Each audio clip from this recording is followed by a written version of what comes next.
ನಮಸ್ಕಾರ. ಮುಖ್ಯಾಂಶಗಳು. ಕರಾವಳಿ ಮಲೆನಾಡಿನಾದ್ಯಂತ ವರುಣನ ಬಂಗಾಳಕೊಲ್ಲಿ ವಾಯುಭಾರ ಕುಸಿತ ಪರಿಣಾಮ ಇನ್ನೂ 2 ದಿನ ಮಳೆ ಸಾಧ್ಯತೆ. ಕೃಷಿ ಸೇವೆಗಳ ಬೆಲೆ ಖಾತ್ರಿ, ರೈತರ ಸಬಲೀಕರಣ ಮಸೂದೆಗಳಿಗೆ ಸಂಸತ್ ಅಂಗೀಕಾರ, ರೈತರ ಏಳಿಗೆಗೆ ಸಹಕಾರಿ ಪ್ರಧಾನಿ ನರೇಂದ್ರ ಮೋದಿ. ಪೋಷಣ್ ಅಭಿಯಾನಕ್ಕೆ ಉತ್ತೇಜನ, ತಿಳುವಳಿಕೆ ಒಪ್ಪಂದಕ್ಕೆ ಸಹಿ, ಅಂಗನವಾಡಿಗಳಿಗೆ ಸೇವೆ ವಿಸ್ತರಣೆ, ಸ್ಮೃತಿ ಇರಾನಿ. ರಾಜ್ಯ ವಿಧಾನಮಂಡಲ ಅಧಿವೇಶನ, ಕೊರೋನಾ ಹಿನ್ನೆಲೆ ಡಿಜಿಟಲ್ ತಂತ್ರಜ್ಞಾನ ಬಳಕೆ, 8 ದಿನಗಳ ಕಲಾಪ.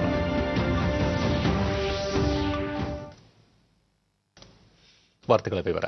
ಬಂಗಾಳಕೊಲ್ಲಿಯಲ್ಲಿ ವಾಯುಭಾರ ಕುಸಿತ ಉಂಟಾಗಿರುವ ಪರಿಣಾಮ ದಕ್ಷಿಣದ ಹಲವು ರಾಜ್ಯಗಳಲ್ಲಿ ವ್ಯಾಪಕ ಮಳೆಯಾಗುತ್ತಿದ್ದು, ರಾಜ್ಯದ ಕರಾವಳಿ, ಮಲೆನಾಡು ಸೇರಿದಂತೆ ಒಳನಾಡಿನ ಹಲವು ಜಿಲ್ಲೆಗಳಲ್ಲಿ ಇದೆ. ಕೊಡಗು, ಚಿಕ್ಕಮಗಳೂರು, ದಕ್ಷಿಣ ಕನ್ನಡ ಮತ್ತು ಉಡುಪಿ ಜಿಲ್ಲೆಗಳಲ್ಲಿ ಮಳೆ ತೀವ್ರತೆ ಹೆಚ್ಚಿದೆ. ದಕ್ಷಿಣ ಕನ್ನಡ ಜಿಲ್ಲೆಯಲ್ಲಿ ಎಡೆಬಿಡದೆ ಸುರಿಯುತ್ತಿರುವ ಮಳೆ ಪರಿಣಾಮ ಜನಜೀವನ ಅಸ್ತವ್ಯಸ್ತಗೊಂಡಿದೆ. 25ಕ್ಕೂ ಹೆಚ್ಚು ಮನೆಗಳಿಗೆ ಹಾನಿಯಾಗಿದ್ದು, ಕೂಲಿ ಕಾರ್ಮಿಕರೊಬ್ಬರು ಸಾವನ್ನಪ್ಪಿರುವ ಘಟನೆ ನಡೆದಿದೆ. ಈವರೆಗೆ ಮಳೆ ಬಾಧಿತ ಪ್ರದೇಶಗಳಿಂದ 34 ಜನರನ್ನು ರಕ್ಷಿಸಲಾಗಿದ್ದು, ಕಾಳಜಿ ಕೇಂದ್ರಗಳಿಗೆ ಸ್ಥಳಾಂತರಿಸಲಾಗಿದೆ.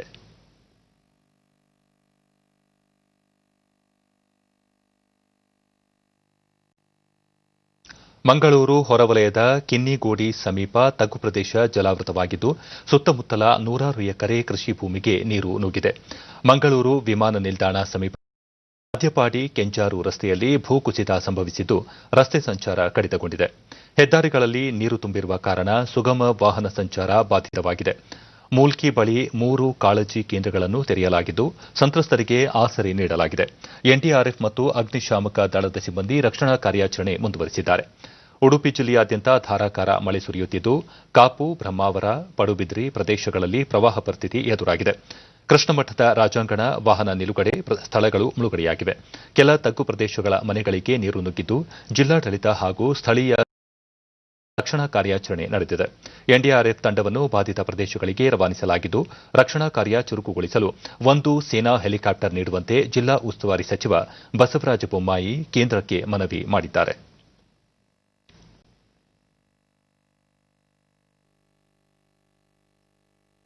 ಜಿಲ್ಲಾಧಿಕಾರಿ ಜಿ. ಜಗದೀಶ್ ಉಡುಪಿ ಜಿಲ್ಲೆಯಲ್ಲಿ ವ್ಯಾಪಕ ಮಳೆ ಹಿನ್ನೆಲೆಯಲ್ಲಿ ಪ್ರವಾಹದಲ್ಲಿ ಸಿಲುಕಿದ್ದ 700 ಕುಟುಂಬಗಳ 2500ಕ್ಕೂ ಅಧಿಕ ಜನರನ್ನು ಸುರಕ್ಷಿತ ಸ್ಥಳಗಳಿಗೆ ಸ್ಥಳಾಂತರಿಸಲಾಗಿದೆ. ಮುಂದಿನ 2 ದಿನಗಳು ಜಿಲ್ಲೆಯಾದ್ಯಂತ ರೆಡ್ ಅಲರ್ಟ್ ಜಾರಿಯಲ್ಲಿದ್ದು, ನದಿ ಪಾತ್ರದ ಜನರು ಸುರಕ್ಷಿತ ಸ್ಥಳಗಳಿಗೆ ತೆರಳುವಂತೆ ಮನವಿ ಮಾಡಿದ್ದಾರೆ. ಆದರೆ ತಮ್ಮಲ್ಲಿ ಮನವಿ ಮಾಡೋದೇನೆಂದರೆ, 2 ದಿನಗಳ ಕಾಲ ರೆಡ್ ಅಲರ್ಟ್ ಇದೆ. ಇಂಥ ಸಂದರ್ಭ ನದಿ ಅಕ್ಕಪಕ್ಕ ಇದ್ದಾರೆ, ಕುದ್ರುಗಳಲ್ಲಿದ್ದಾರೆ, ಅವರೆಲ್ಲರೂ ಸಹ ಹೊರಗೆ ಬಂದು ಸುರಕ್ಷಿತ ಸ್ಥಳದಲ್ಲಿ ಇರಬೇಕು ಅಂತ ನಾನು ಮನವಿ ಮಾಡ್ತೀನಿ. ಕೊಡಗು, ದಕ್ಷಿಣ ಕನ್ನಡ ಮತ್ತು ಉಡುಪಿ ಜಿಲ್ಲೆಗಳಲ್ಲಿ ವ್ಯಾಪಕ ಮಳೆ ಹಿನ್ನೆಲೆ ನಾಳೆ ನಡೆಯಬೇಕಿದ್ದ ಮಂಗಳೂರು ವಿಶ್ವವಿದ್ಯಾಲಯದ ಪದವಿ ಹಾಗೂ ಸ್ನಾತಕೋತ್ತರ ಪರೀಕ್ಷೆಗಳನ್ನು ಮುಂದೂಡಲಾಗಿದೆ. ಹಾವೇರಿ ಜಿಲ್ಲೆಯಾದ್ಯಂತ ಭಾರೀ ಮಳೆಯಾಗುತ್ತಿದ್ದು, ಜನಜೀವನ ಬಾಧಿತವಾಗಿದೆ. ತಗ್ಗು ಪ್ರದೇಶಗಳಿಗೆ ನೀರು ನುಗ್ಗಿದ್ದು, ಕೆಲವೆಡೆ ಜನಸಂಚಾರ ಅಸ್ತವ್ಯಸ್ತಗೊಂಡಿದೆ. ಉಳಿದಂತೆ ರಾಜ್ಯದ ದಕ್ಷಿಣ ಒಳನಾಡು, ಉತ್ತರ ಒಳನಾಡಿನ ಬಹುತೇಕ ಜಿಲ್ಲೆಗಳಲ್ಲಿ ಮಳೆ ಮುಂದುವರೆದಿದೆ. ದಕ್ಷಿಣ ಕನ್ನಡ, ಉಡುಪಿ, ಕೊಡಗು, ಹಾಸನ, ಚಿಕ್ಕಮಗಳೂರು, ಶಿವಮೊಗ್ಗ, ಉತ್ತರ ಕನ್ನಡ ಜಿಲ್ಲೆಗಳಲ್ಲಿ ಮಳೆ ರೆಡ್ ಅಲರ್ಟ್ ಸೂಚನೆ ನೀಡಲಾಗಿದ್ದು, ಬೆಳಗಾವಿ, ಧಾರವಾಡ, ಕೊಪ್ಪಳ ಜಿಲ್ಲೆಗಳಲ್ಲಿ ನೀಡಲಾಗಿದೆ. ಇನ್ನು 2 ದಿನ ಮಳೆ ಮುಂದುವರಿಯುವ ಸಾಧ್ಯತೆ ಇದೆ ಎಂದು ಹವಾಮಾನ ಇಲಾಖೆ ಮುನ್ಸೂಚನೆ ನೀಡಿದೆ.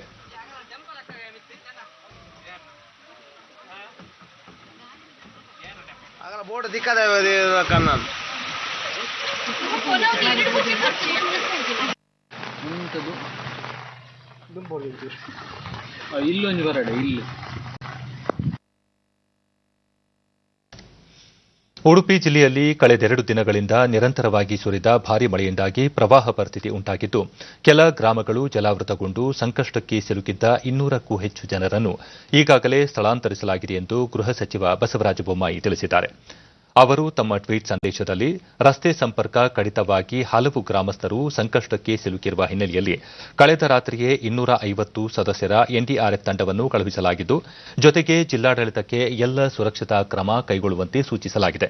ಕಂದಾಯ ಸಚಿವರ ಜೊತೆ ಮಾತನಾಡಿ ರಕ್ಷಣಾ ಇಲಾಖೆಯ ಹೆಲಿಕಾಪ್ಟರ್ ನೆರವು ನೀಡಲಾಗಿದೆ ಎಂದು ಹೇಳಿದ್ದಾರೆ.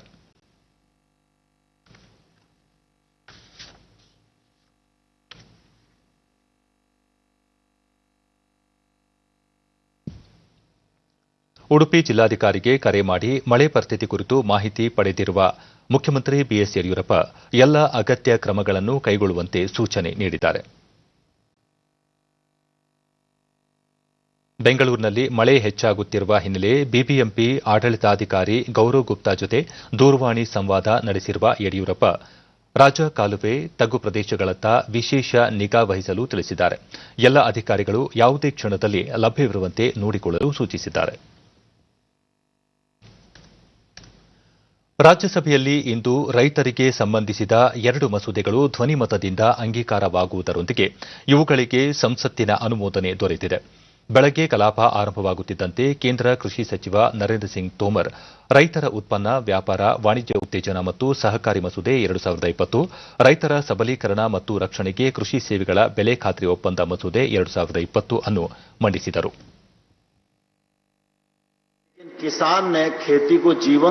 ನಂತರ ಸಚಿವರು ಈ 2 ಮಸೂದೆಗಳು ಐತಿಹಾಸಿಕವಾಗಿದ್ದು ಇವು ರೈತರ ಬದುಕಿನಲ್ಲಿ ಮಹತ್ವದ ಬದಲಾವಣೆಗಳನ್ನು ತರಲಿವೆ. ರೈತರು ದೇಶದ ಯಾವುದೇ ಮೂಲೆಯಲ್ಲಿ ಬೇಕಾದರೂ ತಮ್ಮ ಉತ್ಪನ್ನಗಳನ್ನು ಮಾರಾಟ ಮಾಡಬಹುದಾಗಿದೆ ಎಂದು ಹೇಳಿದರು. ಈ ಮಸೂದೆಗಳಿಂದ ರೈತರು ಹಾಲಿ ಉತ್ಪನ್ನಗಳಿಗೆ ಪಡೆಯುತ್ತಿರುವ ಕನಿಷ್ಠ ಬೆಂಬಲ ಬೆಲೆಯನ್ನು ಕಳೆದುಕೊಳ್ಳಲಿದ್ದಾರೆ ಎಂಬ ಆತಂಕವನ್ನು ಕೆಲವರು ಸೃಷ್ಟಿಸುತ್ತಿದ್ದಾರೆ. ಆದರೆ ಕನಿಷ್ಠ ಬೆಂಬಲ ಬೆಲೆಗಳಿಗೂ ವಿಧೇಯಕಗಳಿಗೂ ಸಂಬಂಧವಿಲ್ಲ. ಕನಿಷ್ಠ ಬೆಂಬಲ ಬೆಲೆ ಮೊದಲಿನಂತೆ ಮುಂದುವರಿಯಲಿದೆ ಎಂದು ಅವರು ಸ್ಪಷ್ಟಪಡಿಸಿದರು. तो एकांगी विचार होगा तो कभी भी न तो किसान का होगा और न खेती मुनाफे में आएगी. आप सबके ध्यान में है कि प्रधानमंत्री नरेंद्र मोदी जी ने 2014 में कामकाज संभाला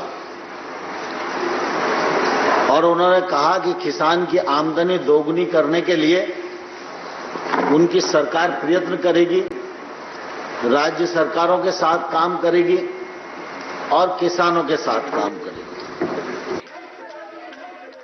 ನಂತರ ಮಸೂದೆಗಳ ಮೇಲಿನ ಚರ್ಚೆಯಲ್ಲಿ ವಿವಿಧ ಪಕ್ಷಗಳ ಸದಸ್ಯರು ಪಾಲ್ಗೊಂಡು ಮಾತನಾಡಿದರು.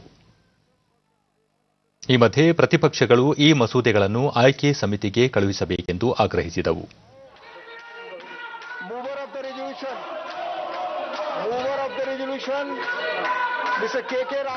ಚರ್ಚೆಗೆ ಉತ್ತರಿಸಿದ ನರೇಂದ್ರ ಸಿಂಗ್ ತೋಮರ್, ಕೋವಿಡ್ ಸಮಯದಲ್ಲೂ ಕೃಷಿ ಕ್ಷೇತ್ರ ಬಾಧಿತವಾಗಿಲ್ಲ. ರೈತರು ತಮ್ಮ ಉತ್ಪನ್ನಗಳಿಗೆ ಸೂಕ್ತ ಬೆಲೆ ಪಡೆದಿದ್ದಾರೆ. ಕಳೆದ 6 ವರ್ಷಗಳಲ್ಲಿ ರೈತರ ಆದಾಯ ದ್ವಿಗುಣಗೊಳಿಸಲು ಸರ್ಕಾರ ಅನೇಕ ಕ್ರಮಗಳನ್ನು ತೆಗೆದುಕೊಂಡಿದ್ದು, ವಿವಿಧ ಕೃಷಿ ಉತ್ಪನ್ನಗಳಿಗೆ ಅತಿ ಹೆಚ್ಚು ಬೆಂಬಲ ಬೆಲೆಯನ್ನು ಘೋಷಿಸಿದೆ. ಕೃಷಿ ತಜ್ಞ ಡಾ ಸ್ವಾಮಿನಾಥನ್ ಅವರ ಶಿಫಾರಸುಗಳನ್ನು ಅಳವಡಿಸಿಕೊಂಡಿದೆ ಎಂದರು.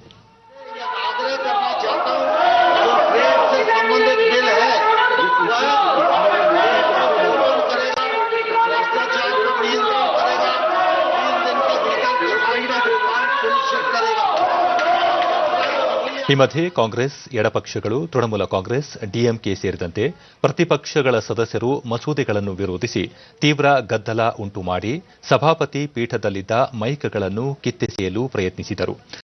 ಕೋಲಾಹಲದ ನಡುವೆ ಉಪಸಭಾಪತಿ ಹರಿವಂಶ್ ಸಿಂಗ್ ಅವರು ಕಲಾಪವನ್ನು ಸ್ವಲ್ಪ ಹೊತ್ತು ಮುಂದೂಡಿದರು. ಬಳಿಕ ಸದನ ಸೇರಿದಾಗಲೂ ಅದೇ ಪರಿಸ್ಥಿತಿ ಮುಂದುವರೆದು ಗದ್ದಲದ ನಡುವೆ ಉಪಸಭಾಪತಿ ಹರಿವಂಶ್ ಸಿಂಗ್ ಅವರು ಧ್ವನಿಮತದಿಂದ 2 ಮಸೂದೆಗಳನ್ನು ಅಂಗೀಕರಿಸಿದರು. ಬಳಿಕ ಸದನವನ್ನು ನಾಳೆಗೆ ಮುಂದೂಡಲಾಯಿತು. ಮಸೂದೆಗಳ ಜಾರಿಯಿಂದ ಕೋಟ್ಯಂತರ ರೈತರ ಉನ್ನತೀಕರಣವಾಗಲಿದೆ ಎಂದು ಪ್ರಧಾನಿ ನರೇಂದ್ರ ಮೋದಿ ಹೇಳಿದ್ದಾರೆ.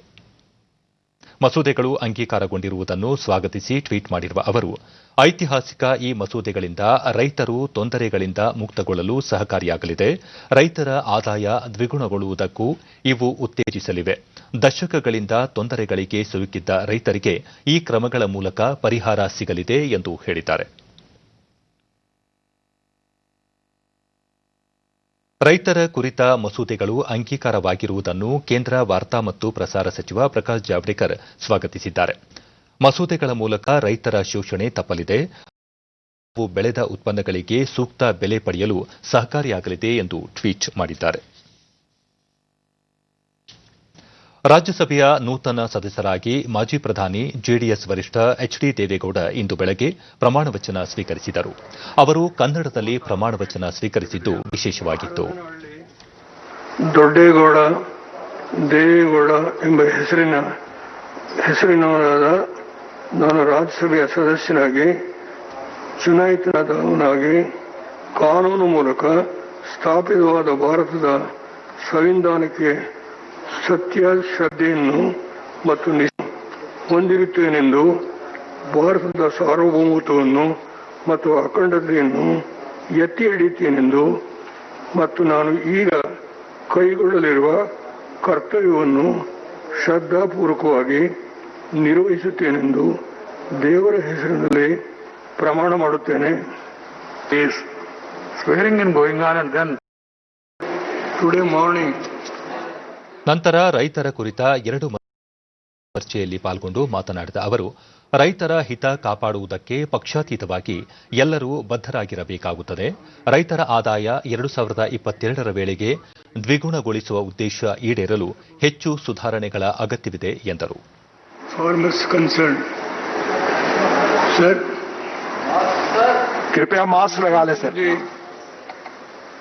Government, they entered the parliament for the first time after 3 decades of dealings as an MLA and a leader of the opposition and Minister for PWD Delegation. And I entered because in 89 I was defeated, in 91 I came to Lok Sabha. The issue is that I am not the only person who concerned with the farmers. Entire house, whether it belongs to ruling party or the opposition party or various regional parties, all of us concerned with the farmers. Farmers are the backbone of this country. I am not going to elaborate all these things, but when I came to Parliament, the economic reforms were introduced. ಲೋಕಸಭೆಯಲ್ಲಿಂದು ವಿದೇಶಿ ದೇಣಿಗೆ ನಿಯಂತ್ರಣ ತಿದ್ದುಪಡಿ ಮಸೂದೆ, ರಾಷ್ಟ್ರೀಯ ವಿಧಿವಿಧಾನ ವಿಜ್ಞಾನ ವಿಶ್ವವಿದ್ಯಾಲಯ ಮಸೂದೆ, ರಾಷ್ಟ್ರೀಯ ರಕ್ಷಾ ವಿಶ್ವವಿದ್ಯಾಲಯ ಮಸೂದೆಗಳನ್ನು ಪರಿಗಣನೆ ಮತ್ತು ಅಂಗೀಕಾರಕ್ಕೆ ಮಂಡಿಸಲಾಗಿದೆ. ಕೇಂದ್ರ ಗೃಹ ಖಾತೆ ರಾಜ್ಯ ಸಚಿವರಾದ ಜಿ ಕಿಶನ್ ರೆಡ್ಡಿ ರಾಷ್ಟ್ರೀಯ ವಿಧಿವಿಧಾನ ವಿಜ್ಞಾನ ವಿಶ್ವವಿದ್ಯಾಲಯ ಮಸೂದೆಯನ್ನು, ನಿತ್ಯಾನಂದ ರೈ ವಿದೇಶಿ ದೇಣಿಗೆ ನಿಯಂತ್ರಣ ತಿದ್ದುಪಡಿ ಮಸೂದೆಯನ್ನು, ಸಾಮಾಜಿಕ ಮತ್ತು ಸಬಲೀಕರಣ ಖಾತೆ ಸಚಿವ ತಾವರ್ ಚಂದ್ ಗೆಹ್ಲೋಟ್ ರಾಷ್ಟ್ರೀಯ ರಕ್ಷಾ ವಿಶ್ವವಿದ್ಯಾಲಯ ಮಸೂದೆಯನ್ನು ಮಂಡಿಸಿದರು. कि हम किस प्रकार हमारे देशवासियों इस महामारी से सुरक्षित कर सकते हैं. चर्चा आपसी समन्वय से भी हम इस संक्रमण ನಂತರ ವಿದೇಶಿ ದೇಣಿಗೆ ನಿಯಂತ್ರಣ ತಿದ್ದುಪಡಿ ಮಸೂದೆ ಕುರಿತ ಚರ್ಚೆಯಲ್ಲಿ ಪಾಲ್ಗೊಂಡ ಕಾಂಗ್ರೆಸ್ನ ಮನೀಶ್ ತಿವಾರಿ, ವಿದೇಶಿ ದೇಣಿಗೆ ನಿಯಂತ್ರಣ ಮಸೂದೆಯು ಅಂತಾರಾಷ್ಟ್ರೀಯ ಕಾನೂನಿಗೆ ಅನುಸಾರವಾಗಿಲ್ಲ, ಇದರಲ್ಲಿನ ನಿಯಮಗಳನ್ನು ಮತ್ತಷ್ಟು ಸಡಿಲಿಸಬೇಕಾಗಿದೆ ಎಂದರು. केंद्र और राज्य सरकारों को उससे दिशा मिलती है, सकारात्मक आलोचना मार्गदर्शन भी करती है. मेरा आपसे आग्रह है, आज जो भी बात कहें उसमें सुझाव भी दें ताकि इस चर्चा से एक सार्थक समाधान निकल कर आए. और खासकर जो विकासशील मुल्क है उनके अंदरूनी मामलों में बाहरी ताकतों का दखल देना अमूमन साकार्य माना जाता था, पर तब से लेके अब तक जो दुनिया का परिप्रेक्ष्य है, सामरिक परिप्रेक्ष्य है, वो बदला है. और ये दुर्भाग्यपूर्ण बात है कि पिछले 6 वर्ष में ये जो FCRA का कानून है, ये उन व्यक्तियों और संगठनों के खिलाफ इस्तेमाल किया जाता है जो सरकार के खिलाफ अपनी आवाज बुलंद करते हैं. Now the purpose of the foreign Trinamool ಕಾಂಗ್ರೆಸ್ನ ಸೌಗತಾ ರಾಯ್, ವಿದೇಶಿ ದೇಣಿಗೆ ಕುರಿತಂತೆ ಸ್ವಲ್ಪ ಮಟ್ಟಿನ ನಿಯಂತ್ರಣ ಮಾತ್ರ ಇರಬೇಕೇ ಹೊರತು ಸಂಪೂರ್ಣವಾಗಿ ನಿಲ್ಲಿಸುವುದು ಸರಿಯಲ್ಲ, ಇದರಿಂದ ಪ್ರಾಮಾಣಿಕವಾಗಿ ಕೆಲಸ ಮಾಡುವವರಿಗೆ ಸಾಧ್ಯವಾಗುವುದಿಲ್ಲ ಎಂದರು. Because few people will be able to comply with the new regulations expected from this act. Thus, the freedom of people who work in social organizations, do good work. I am thanking you, sir. Before ಕಾಂಗ್ರೆಸ್ನ ಅಧೀರ್ ರಂಜನ್ ಚೌಧರಿ, ಯಾವುದೇ ವಂಚನೆ ಮಾಡದೆ ಪ್ರಾಮಾಣಿಕವಾಗಿ ಕೆಲಸ ಮಾಡುವ ಸಂಸ್ಥೆಗಳು ಹಾಗೂ ವ್ಯಕ್ತಿಗಳಿಗೂ ಮಸೂದೆಯಿಂದ ದೇಣಿಗೆ ಪಡೆಯಲು ಕಷ್ಟವಾಗುತ್ತದೆ. ಆಧಾರ್ ಸಹ ಕಡ್ಡಾಯಗೊಳಿಸಿರುವುದರಿಂದ ಖಾಸಗಿ ಮಾಹಿತಿ ಸೋರಿಕೆಯಾಗುವ ಅಪಾಯವಿದೆ ಎಂದರು. आपसे छोटा एक मांग किया था, लेकिन फिर भी सर आप हमारा मांग पूरा नहीं भी कर सकते थे, लेकिन आपने हमारा मांग पूरा करके विपक्ष को आपने जिस ढंग से सम्मान दिया, ये एक मिसाल के तौर पर हमारे हिंदुस्तान की पार्लियामेंट्री हिस्ट्री में ये रिकॉर्ड रहेगा। स्पष्ट रूप से उन्होंने कहा था। अभी जो ಸಚಿವ ನಿತ್ಯಾನಂದ ರೈ ಉತ್ತರಿಸಿ, ಕಾನೂನು ಮತ್ತು ನಿಯಮಗಳನ್ನು ಪಾಲಿಸದ ಇಲ್ಲವೇ ಉದ್ದೇಶ ಹೊಂದಿರದ ಕಂಪನಿಗಳು ಮತ್ತು ವ್ಯಕ್ತಿಗಳು ದೇಣಿಗೆ ಪಡೆಯದಿರಲು ಮಸೂದೆಯಲ್ಲಿ ಅವಕಾಶವಿದೆ. ಆಧಾರ್ ಸಂಖ್ಯೆಯನ್ನು ಗುರುತಿಗಾಗಿ ಅಷ್ಟೇ ಕಡ್ಡಾಯಗೊಳಿಸಲಾಗಿದೆ. ಯಾರೊಬ್ಬರಿಗೂ ಅನ್ಯಾಯ ಮಾಡುವ ಉದ್ದೇಶದಿಂದ ಜಾರಿಗೆ ತರುತ್ತಿಲ್ಲ ಎಂದರು. वह संस्थान अगर कानून और नियम के हिसाब से नहीं करती और अपने उद्देश्यों से भटक जाती है, उस परिस्थिति में उस पे हम नोटिस करते हैं, उनको सुनते हैं, हम उसकी जांच करते हैं, तत्पश्चात जरूरत पड़ने पर अगर कानून के हिसाब से नहीं है तो हम कार्रवाई करते हैं। इसमें उनके अधिकार का हनन कहां हो रहा है? ಲೋಕಸಭೆಯಲ್ಲಿಂದು ಕೋವಿಡ್ ಕುರಿತ ಚರ್ಚೆಯನ್ನು ಕೈಗೆತ್ತಿಕೊಳ್ಳಲಾಗಿದೆ. ಸ್ಪೀಕರ್ ಓಂ ಬಿರ್ಲಾ ನಿಯಮ 193ರ ಅಡಿ ಚರ್ಚೆಗೆ ಅವಕಾಶ ನೀಡಿ, ಕೋವಿಡ್ನ ಸಂದಿಗ್ಧ ಸಮಯದಲ್ಲಿ ಸಕಾರಾತ್ಮಕ ಮತ್ತು ರಚನಾತ್ಮಕ ಚರ್ಚೆ ನಡೆಯಬೇಕಾಗಿದೆ. ಕೋವಿಡ್ ತಡೆಯುವುದು ಎಲ್ಲರ ಸಾಮೂಹಿಕ ಪ್ರಯತ್ನ ಆಗಬೇಕು. ಸದಸ್ಯರು ಸಹಕರಿಸಬೇಕು ಎಂದರು. पक्ष और विपक्ष दोनों का बहुत महत्वपूर्ण योगदान है। चर्चा के दौरान जो विचार सामने आते हैं, केंद्र और राज्य सरकारों को उससे दिशा मिलती है, सकारात्मक आलोचना मार्गदर्शन भी करती है। वैसे इस बीमारी की वजह से सरकार के लिए एक बात अच्छी हो गई, ಕಾಂಗ್ರೆಸ್ನ ಶಶಿ बहाना मिल गया। ದೇಶದಲ್ಲಿ ಕೊರೋನಾ ಸೋಂಕು ತೀವ್ರವಾಗಿ ಏರುತ್ತಿದೆ. ಸರ್ಕಾರದ ಮಾರ್ಗಸೂಚಿಗಳು ಮತ್ತು ಕಾರ್ಯತಂತ್ರಗಳಲ್ಲಿ ಸ್ಪಷ್ಟತೆ ಕೊರತೆ ಇದೆ. ಸೋಂಕನ್ನು ಪರಿಣಾಮಕಾರಿಯಾಗಿ ನಿಯಂತ್ರಿಸಲು ರಾಷ್ಟ್ರೀಯ ಕಾರ್ಯತಂತ್ರ ರೂಪಿಸಿಲ್ಲ. ಯಾವುದೇ ಮುನ್ಸೂಚನೆ, ಎಚ್ಚರಿಕೆ ನೀಡದೆ ಲಾಕ್ಡೌನ್ ಜಾರಿಗೊಳಿಸಿದ್ದರಿಂದ ವಲಸೆ ಕಾರ್ಮಿಕರು ಸೇರಿದಂತೆ ಅನೇಕ ವರ್ಗದ ಜನರು ತೀವ್ರ ಸಂಕಷ್ಟಕ್ಕೊಳಗಾಗಿದ್ದಾರೆ.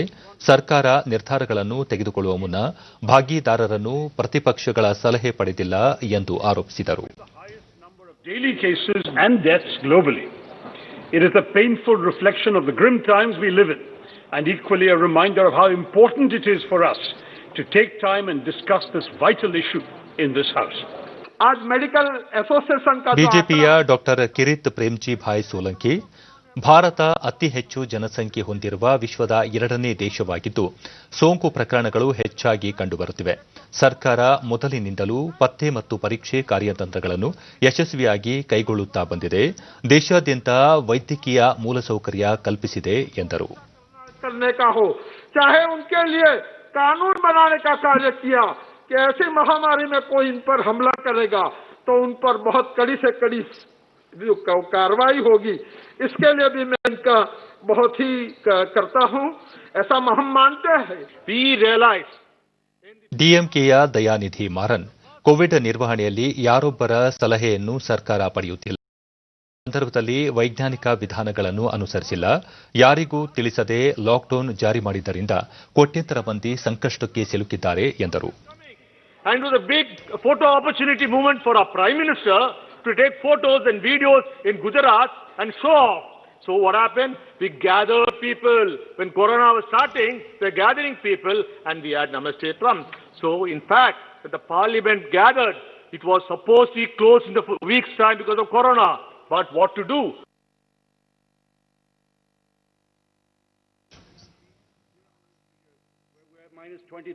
ಇದೀಗ ಲೋಕಸಭೆಯಿಂದ ನೇರ ಪ್ರಸಾರವನ್ನು ವೀಕ್ಷಿಸುತ್ತಿದ್ದೀರಿ. We are facing a tough situation and need bold measures to come out of this situation. Across the world, the stimulus responses varied from ಇದರಲ್ಲಿ ಕೋವಿಡ್ ಕುರಿತು ಚರ್ಚೆ ಮುಂದುವರಿಯುತ್ತದೆ. 25% of GDP, and our package was supposed to be somewhere in the middle of this, sir. However, when the stimulus package to the tune of 20 lakh crores was announced, we saw that the most of the points were focused on resolving issues on the supply side. There was nothing to bring in additional demand, sir. Sir, even at the highest estimate, the cost to government is expected to be just 4 lakh crores out of the 20 lakh crores grand package which was announced. That is less than 2% of GDP and not 10% as was widely publicized by the government. There was no benefit to industry and to larger corporates, sir. Sir, the stimulus package should be focused not only on reviving now the industry is and the people are looking for a second stimulus package, sir, which would focus more on the demand side. This should be focused not only on reviving the sectors that are vulnerable and in distress, but also make cash available in the hands of the people, especially the poor migrant laborers and the daily wage workers who have lost their livelihood, sir. Poshan ಅಭಿಯಾನದಲ್ಲಿ ಸಮಗ್ರತೆ ಮತ್ತು ಆಯುಷ್ ಪದ್ಧತಿಗಳ ಮೂಲಕ ಅಪೌಷ್ಟಿಕತೆ ನಿವಾರಣೆ ಉದ್ದೇಶದಿಂದ ಕೇಂದ್ರ ಮಹಿಳಾ ಮತ್ತು ಮಕ್ಕಳ ಕಲ್ಯಾಣ ಸಚಿವಾಲಯ ಮತ್ತು ಆಯುಷ್ ಸಚಿವಾಲಯ ತಿಳುವಳಿಕೆ ಒಪ್ಪಂದಕ್ಕೆ ಸಹಿ ಹಾಕಿವೆ. ಮಹಿಳಾ ಮತ್ತು ಮಕ್ಕಳ ಕಲ್ಯಾಣ ಸಚಿವೆ ಸ್ಮೃತಿ ಇರಾನಿ ಅವರ ಸಮ್ಮುಖದಲ್ಲಿ ಒಪ್ಪಂದವನ್ನು ವಿನಿಮಯ ಮಾಡಿಕೊಳ್ಳಲಾಯಿತು. ಸ್ಮೃತಿ ಇರಾನಿ ಅಂಗನವಾಡಿಗಳವರೆಗೆ ಆಯುಷ್ ಸೇವೆಗಳನ್ನು ವಿಸ್ತರಿಸುವ ಮೂಲಕ ವಿಜ್ಞಾನ ಮತ್ತು ಆಯುರ್ವೇದವನ್ನು ಒಂದೇ ವೇದಿಕೆಗೆ ತರಲಾಗುತ್ತಿದೆ. ಯೋಗ ತಜ್ಞರನ್ನು ಆಯ್ದ ರಾಜ್ಯಗಳಲ್ಲಿನ ಅಂಗನವಾಡಿಗಳಿಗೆ ನಿಯೋಜಿಸಲಾಗುವುದು. ಬಾಲ್ಯಾವಸ್ಥೆಯಲ್ಲೇ ಯೋಗದ ಬಗ್ಗೆ ತಿಳಿದು ಮಕ್ಕಳ ಬೆಳವಣಿಗೆಗೆ ಇದರಿಂದ ಸಹಕಾರಿಯಾಗಲಿದೆ ಎಂದರು. जन्म देने वाली मां को हम कुपोषित न होने दें, इस संकल्प को वर्ष प्रतिवर्ष 15 मंत्रालयों के समन्वय से महिला और बाल विकास मंत्रालय राष्ट्र भर में प्रदेश की सरकारों के साथ समन्वय कर प्रतिस्थापित building of anganwadi workers will be definitely. Video conference ಮೂಲಕ ಆಯುಷ್ ಸಚಿವ ಶ್ರೀಪಾದ್ ಯೆಸ್ಸೋ ನಾಯಕ್ ಮಾತನಾಡಿ, ಸಾಂಪ್ರದಾಯಿಕ ಭಾರತೀಯ ವೈದ್ಯ ಪದ್ಧತಿಗಳನ್ನು ಎಲ್ಲರಿಗೂ ತಲುಪಿಸುವ ನಿಟ್ಟಿನಲ್ಲಿ ಸಚಿವಾಲಯ ಕೆಲಸ ಮಾಡುತ್ತಿದೆ. ಈ ಒಪ್ಪಂದ ಅಪೌಷ್ಟಿಕತೆಯನ್ನು ನಿವಾರಿಸುವಲ್ಲಿ ಮಹತ್ವದ ಹೆಜ್ಜೆಯಾಗಿದೆ ಎಂದರು. ಪ್ರಧಾನಿ ನರೇಂದ್ರ ಮೋದಿ ಅವರು ನಾಳೆ ವಿಡಿಯೋ ಕಾನ್ಫರೆನ್ಸ್ ಮೂಲಕ ಬಿಹಾರದಲ್ಲಿ ಕೈಗೊಳ್ಳಲಿರುವ 9 ಹೆದ್ದಾರಿ ಅಭಿವೃದ್ಧಿ ಯೋಜನೆಗಳಿಗೆ ಚಾಲನೆ ನೀಡಲಿದ್ದಾರೆ. ಈ ಹೆದ್ದಾರಿ ಯೋಜನೆಗಳ ಒಟ್ಟು ಉದ್ದ 350 ಕಿಲೋಮೀಟರ್ಗಳಾಗಿದ್ದು ಅವುಗಳ ವೆಚ್ಚ 4,058 ಕೋಟಿ ರೂಪಾಯಿಗಳಾಗಿದೆ. ಈ ಹೆದ್ದಾರಿ ಅಭಿವೃದ್ಧಿ ಯೋಜನೆಗಳಿಂದ ಬಿಹಾರದಲ್ಲಿ ಉತ್ತಮ ಸಂಪರ್ಕ ಸಾಧ್ಯವಾಗಲಿದ್ದು ರಾಜ್ಯಾದ್ಯಂತ ಆರ್ಥಿಕ ಪ್ರಗತಿಗೆ ನೆರವಾಗಲಿದೆ. ಜೊತೆಗೆ ನೆರೆಯ ಉತ್ತರ ಪ್ರದೇಶ ಮತ್ತು ಜಾರ್ಖಂಡ್ ರಾಜ್ಯಗಳಿಗೆ ಸಾರ್ವಜನಿಕರ ಸಂಚಾರ ಹಾಗೂ ಸರಕು ಸಾಗಣೆಗೆ ಈ ಹೆದ್ದಾರಿ ಯೋಜನೆಗಳು ನೆರವಾಗಲಿದೆ. ಪ್ರಧಾನಿ ಅವರು 2015ರಲ್ಲಿ ಬಿಹಾರಕ್ಕೆ ಮೂಲಸೌಕರ್ಯ ಅಭಿವೃದ್ಧಿಗಾಗಿ ವಿಶೇಷ ಪ್ಯಾಕೇಜ್ ಪ್ರಕಟಿಸಿದ್ದರು. ಅದರಲ್ಲಿ 54,700 ಕೋಟಿ ರೂಪಾಯಿಗಳ 75 ಯೋಜನೆಗಳಲ್ಲಿ 6 ಯೋಜನೆಗಳು ಪೂರ್ಣಗೊಂಡಿವೆ. 38 ಕಾಮಗಾರಿಗಳು ಪ್ರಗತಿಯಲ್ಲಿದ್ದು ಉಳಿದವುಗಳ ವಿಸ್ತೃತ ಯೋಜನೆ ಸಿದ್ದವಾಗುತ್ತಿದೆ. ಅಲ್ಲದೆ ಪ್ರಧಾನಿ ಅವರು ಬಿಹಾರದ 45,945 ಗ್ರಾಮಗಳಿಗೆ ಒಎಫ್ಸಿ ಮೂಲಕ ಒದಗಿಸಲಾಗಿರುವ ಅಂತರ್ಜಾಲ ಸೇವೆಗಳನ್ನು ಉದ್ಘಾಟಿಸಲಿದ್ದಾರೆ. ಇದರಿಂದ ಇ ಶಿಕ್ಷಣ, ಇ ಕೃಷಿ, ಟೆಲಿಮೆಡಿಸಿನ್ ಮತ್ತಿತರ ಯೋಜನೆಗಳಿಗೆ ನೆರವಾಗಲಿದೆ. ರಾಜ್ಯ ವಿಧಾನಮಂಡಲದ ಉಭಯ ಸದನಗಳ ಅಧಿವೇಶನ ನಾಳೆಯಿಂದ ಆರಂಭವಾಗಲಿದೆ. 15ನೇ ವಿಧಾನಸಭೆಯ 7ನೇ ಅಧಿವೇಶನ ಇದಾಗಿದ್ದು 8 ದಿನಗಳ ಕಾಲ ನಡೆಯಲಿರುವ ಅಧಿವೇಶನಕ್ಕಾಗಿ ಕೊರೋನಾ ಹಿನ್ನೆಲೆಯಲ್ಲಿ ಇದೇ ಮೊದಲ ಬಾರಿಗೆ ಡಿಜಿಟಲ್ ತಂತ್ರಜ್ಞಾನವನ್ನು ಬಳಕೆ ಮಾಡಲಾಗುತ್ತಿದೆ. ಇದೇ 30ರವರೆಗೆ ನಡೆಯಲಿರುವ ಅಧಿವೇಶನದಲ್ಲಿ 20ಕ್ಕೂ ಹೆಚ್ಚು ಸುಗ್ರೀವಾಜ್ಞೆಗಳು ಹಾಗೂ 35ಕ್ಕೂ ಹೆಚ್ಚು ಮಸೂದೆಗಳನ್ನು ಮಂಡಿಸಲಾಗುವುದು. ಪ್ರತಿಯೊಬ್ಬ ಸದಸ್ಯರು ಕೊರೋನಾ ಪರೀಕ್ಷೆಗೆ ಒಳಗಾಗಿ ನೆಗೆಟಿವ್ ಇದ್ದರೆ ಮಾತ್ರ ಅಧಿವೇಶನದಲ್ಲಿ ಪಾಲ್ಗೊಳ್ಳಲು ಅವಕಾಶ ಕಲ್ಪಿಸಲಾಗಿದೆ. ಸದಸ್ಯರ ಪ್ರಶ್ನೆಗಳಿಗೆ ಸಚಿವಾಲಯ ಮತ್ತು ಅಧಿಕಾರಿಗಳಿಂದ ಬರುವ ಉತ್ತರವನ್ನು ಸಿಡಿ ರೂಪದಲ್ಲಿ ನೀಡಲು ನಿರ್ಧರಿಸಲಾಗಿದೆ. ಪ್ರಧಾನಿ ನರೇಂದ್ರ ಮೋದಿ ಅವರ 70ನೇ ಜನ್ಮದಿನದ ಅಂಗವಾಗಿ ಹುಬ್ಬಳ್ಳಿಯಲ್ಲಿ ಇಂದು ಆಯೋಜಿಸಲಾಗಿದ್ದ ಸೇವಾ ಸಪ್ತಾಹಕ್ಕೆ ಮುಖ್ಯಮಂತ್ರಿ ಬಿಎಸ್ ಯಡಿಯೂರಪ್ಪ ಬೆಂಗಳೂರಿನಿಂದ ವಿಡಿಯೋ ಕಾನ್ಫರೆನ್ಸ್ ಮೂಲಕ ಚಾಲನೆ ನೀಡಿದರು.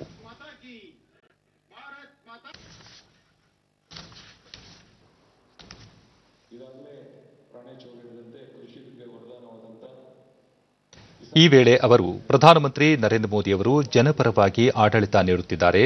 ಅವರು ಬಡವರು, ಶ್ರಮಿಕರು, ರೈತರ ಕಲ್ಯಾಣಕ್ಕಾಗಿ ಗರೀಬ್ ಕಲ್ಯಾಣ್, ಕಿಸಾನ್ ಸಮ್ಮಾನ್, ಮುದ್ರಾ, ಉಜ್ವಲದಂಥ ಹಲವು ಯೋಜನೆಗಳನ್ನು ಜಾರಿಗೆ ತಂದು ಈ ವರ್ಗಗಳ ಅಭಿವೃದ್ಧಿಗೆ ಮುನ್ನುಡಿ ಬರೆದಿದ್ದಾರೆ ಎಂದರು. Skill India, make in India, digital India ಮತ್ತಿತರ ಯೋಜನೆಗಳನ್ನು ಜಾರಿಗೆ ತಂದು ದೇಶವನ್ನು ಅಭಿವೃದ್ಧಿಯ ಹೊಸ ಎತ್ತರಕ್ಕೆ ಕೊಂಡೊಯ್ಯುವ ಕೆಲಸ ಮಾಡುತ್ತಿದ್ದಾರೆ. ಸಂಸ್ಕೃತಿಯೊಂದಿಗೆ ಆಧ್ಯಾತ್ಮವನ್ನು ಕೂಡಿಸಿ ಜಗತ್ತಿಗೆ ಭಾರತದ ಮಹತ್ವವನ್ನು ಸಾರುತ್ತಿದ್ದಾರೆ ಎಂದು ಮುಖ್ಯಮಂತ್ರಿ ಅಭಿಪ್ರಾಯಪಟ್ಟರು. ಜಿಎಸ್ಟಿ ಜಾರಿಯಂತಹ ಐತಿಹಾಸಿಕ ನಿರ್ಣಯಗಳನ್ನು ಪ್ರಧಾನಿ ನರೇಂದ್ರ ಮೋದಿ ಕೈಗೊಂಡರು. ಆರ್ಥಿಕ ಪುನಶ್ಚೇತನಕ್ಕೆ ನಾಂದಿ ಹಾಡಿದ ಆತ್ಮನಿರ್ಭರ್ ಭಾರತ ಯೋಜನೆ ದೇಶದ ಎಲ್ಲರನ್ನೊಳಗೊಂಡ ಪ್ರಗತಿ ಆಶಯವನ್ನು ಹೊತ್ತ ಯೋಜನೆಯಾಗಿದೆ. ರಕ್ಷಣಾ ಉತ್ಪಾದನೆಯಲ್ಲಿ ಆತ್ಮನಿರ್ಭರತೆಯನ್ನು ಎತ್ತಿಡಿದ ಮೋದಿಜಿ ರಕ್ಷಣಾ ಉತ್ಪಾದನೆಯನ್ನು ಹೆಚ್ಚಿಸುವುದು, ಹೊಸ ತಂತ್ರಜ್ಞಾನವನ್ನು ಅಭಿವೃದ್ಧಿಪಡಿಸುವಂಥದ್ದು ಹಾಗೂ ರಕ್ಷಣಾ ಕ್ಷೇತ್ರದಲ್ಲಿ ಖಾಸಗಿಯವರಿಗೆ ಮಹತ್ವದ ಪಾತ್ರವನ್ನು ನೀಡುವಂಥದ್ದು ಯೋಜನೆಯ ಉದ್ದೇಶ ಆಗಿದೆ. ಕೃಷಿ ಮತ್ತು ರೈತರ ಕುರಿತ ಸುಧಾರಣೆಗಳನ್ನು ವಿರೋಧಿಸುವುದರ ಮೂಲಕ ಕಾಂಗ್ರೆಸ್ ರೈತ ವಿರೋಧಿಯಾಗಿದೆ ಎಂದು ಬಿಜೆಪಿ ರಾಷ್ಟ್ರೀಯ ಅಧ್ಯಕ್ಷ ಜೆಪಿ ನಡ್ಡಾ ಹೇಳಿದ್ದಾರೆ. ಸಂಸತ್ ಭವನದ ಆವರಣದಲ್ಲಿಂದು ಅವರು ಸರ್ಕಾರ ರೈತರ ಕಲ್ಯಾಣದ ಮಸೂದೆಗಳನ್ನು ಜಾರಿಗೆ ತರುತ್ತಿದೆ. ಇವು ಐತಿಹಾಸಿಕವಾಗಿದ್ದು ದೀರ್ಘಕಾಲದವರೆಗೆ ರೈತರಿಗೆ ಅನುಕೂಲ. ಆದರೆ ರೈತರ ಹಿತದ ಮಸೂದೆಗಳನ್ನು ವಿರೋಧಿಸಿ ರಾಜ್ಯಸಭೆಯಲ್ಲಿಂದು ಸಭಾಪತಿ ಪೀಠದ ಬಳಿ ಪ್ರತಿಪಕ್ಷಗಳು ತೋರಿದ ದುರ್ವರ್ತನೆ ಖಂಡನೀಯ. ಕಾಂಗ್ರೆಸ್ ಎಡಪಕ್ಷಗಳು ಸೇರಿದಂತೆ ಗದ್ದಲ ನಿರ್ಮಿಸಿದ ಪ್ರತಿಪಕ್ಷಗಳ ನಡವಳಿಕೆ ಅಸಾಂವಿಧಾನಿಕವಾಗಿದೆ. ಪ್ರತಿಪಕ್ಷಗಳಿಗೆ ಪ್ರಜಾತಂತ್ರದ ಮೇಲೆ ವಿಶ್ವಾಸವಿಲ್ಲ. ಪ್ರತಿಪಕ್ಷಗಳ ಸಂಸದರು ಪ್ರಜಾತಂತ್ರ ಪ್ರಕ್ರಿಯೆಗಳಿಗೆ ಅಗೌರವ ತೋರಿದ್ದಾರೆ ಎಂದರು. ಮೇಲ್ಮನೆಯಲ್ಲಿ ಪ್ರತಿಪಕ್ಷಗಳ ಸದಸ್ಯರು ಆರೋಗ್ಯ ಮಾರ್ಗಸೂಚಿಗಳನ್ನು ಉಲ್ಲಂಘಿಸಿದ್ದಾರೆ. ಸಭಾಪತಿ ಈ ವಿಷಯವನ್ನು ಗಂಭೀರವಾಗಿ ಪರಿಗಣಿಸಿ ಕ್ರಮ ತೆಗೆದುಕೊಳ್ಳಲಿದ್ದಾರೆ ಎಂದರು. जो हमारी विपक्षी पार्टी हैं वो किसान विरोधी हैं. उन्होंने किसानों का विरोध किया और विरोध के साथ साथ उनको जो ये नई आजादी प्रधानमंत्री जी के नेतृत्व में मिली है उसको रोकने का कुठाराघात किया और कुत्सित प्रयास किया. भारतीय जनता पार्टी इसकी तहे दिल से निंदा करती है, गहरे दिल से निंदा करती है. ये निंदनीय है कि आज जब किसानों को हम लोग आजादी दे रहे थे उसमें उनको शामिल होना चाहिए था. शामिल होने के बजाय उन्होंने बिल पास करने को रोकने का हर प्रयास किया और इतना ही नहीं प्रजातांत्रिक व्यवस्था को भी डिस्टर्ब करने का प्रयास किया. राज्यसभा ಸಚಿವ ನರೇಂದ್ರ ಸಿಂಗ್ ತೋಮರ್ ಮೇಲ್ಮನೆಯಲ್ಲಿ ಬಹುಮತವಿಲ್ಲದಿದ್ದರೂ ಪ್ರತಿಪಕ್ಷಗಳು ರೈತ ಹಿತದ ಮಸೂದೆಗಳ ಅಂಗೀಕಾರಕ್ಕೆ ಅಡ್ಡಿಪಡಿಸಿ ಕೆಟ್ಟ ನಡವಳಿಕೆ ತೋರಿವೆ. ಉಪಸಭಾಪತಿ ಅವರ ಮೇಲೆ ದಾಳಿಗೂ ಮುಂದಾದ ಪ್ರತಿಪಕ್ಷಗಳ ಸದಸ್ಯರ ವರ್ತನೆ ಖಂಡನೀಯ ಎಂದು ಹೇಳಿದರು. किसान घुटन में और बरसों से पार्टियों के लोग, स्वामीनाथन साहब जैसे विद्वान लोग, श्वेतकारी संगठन के शरद जोशी जी जैसे नेता, नेशनल फार्मर कमीशन है उसने जो रिकमेंडेशन दी उसके बावजूद भी कांग्रेस ने कभी किसान को न्याय दिलाने का काम नहीं किया. ಇನ್ನು ಹವಾವರ್ತಮಾನ. ನೈಋತ್ಯ ಮುಂಗಾರು ಕರಾವಳಿಯಲ್ಲಿ ತೀವ್ರಗೊಂಡಿದ್ದು ದಕ್ಷಿಣ ಒಳನಾಡಿನಲ್ಲಿ ಚುರುಕಾಗಿದೆ. ಉತ್ತರ ಒಳನಾಡಿನ ಕೆಲವೆಡೆ ಮಳೆಯಾಗಿದೆ. ಬ್ರಹ್ಮಾವರದಲ್ಲಿ ಅತಿ ಹೆಚ್ಚು 30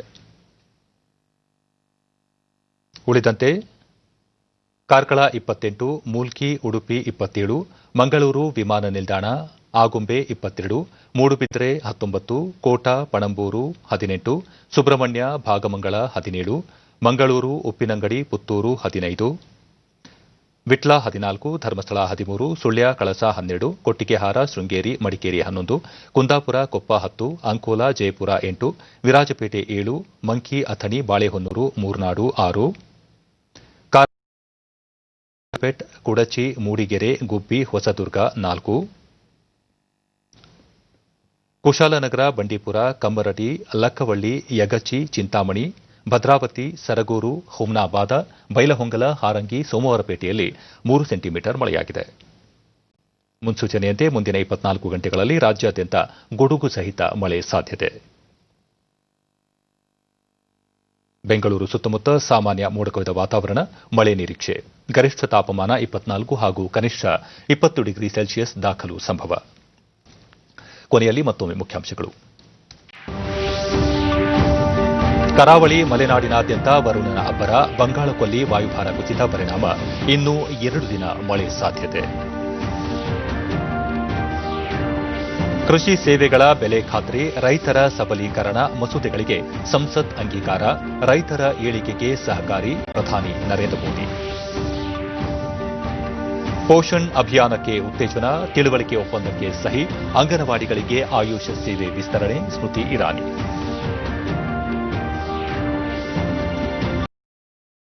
ವಿಧಾನಮಂಡಲ ಅಧಿವೇಶನ, ಕೊರೋನಾ ಹಿನ್ನೆಲೆ ಡಿಜಿಟಲ್ ತಂತ್ರಜ್ಞಾನ ಬಳಕೆ, 8 ದಿನಗಳ ಕಲಾಪ.